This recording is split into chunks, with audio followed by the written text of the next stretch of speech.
Welcome back to day 10 of the little mini-series that I'm making for 16 Days of Activism to end violence against women and girls. And today I'm going to be talking to you about the responses that we can get from our families when we disclose rape or abuse.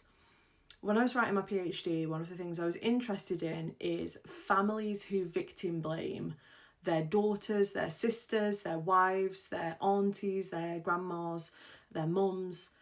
Why do families do that? And also, what is the impact of that? And I suppose the most important thing to say here is, when a woman or a girl goes through something like this, I suppose for a lot of them, their expectation is the family is that almost like safety net, that support network that's going to catch you with these big life traumas.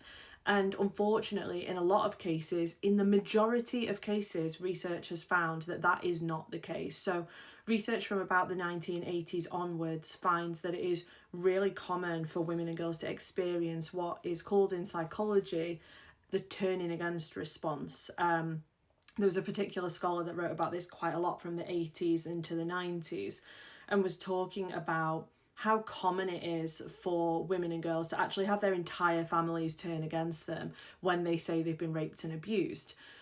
Now, if that rapist, if that abuser is within the familial network, you can sort of see why a family would turn against that woman or girl, because they're going to protect that perpetrator, unfortunately, and it almost like upsets the apple cart of the family for this woman or girl to be saying, look, that he did this to me, he raped me.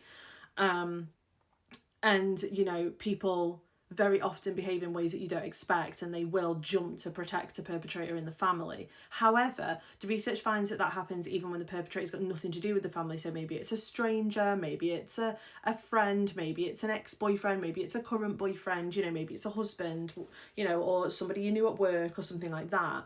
And the research has looked at for the last several decades why families behave in that way. And one of the theories is that families can feel this like deep sense of failure of protecting the woman or girl in their family. So rather than accepting or acknowledging that, they turn against her and turn her into a villain. However, of course, I think, to be honest, with the 15 years of experience I have in this field, I think that's quite a kind theory. I think it's got more to do with misogyny and to do with the already existing high levels of victim blaming attitudes, misogynistic attitudes, and rape myth acceptance.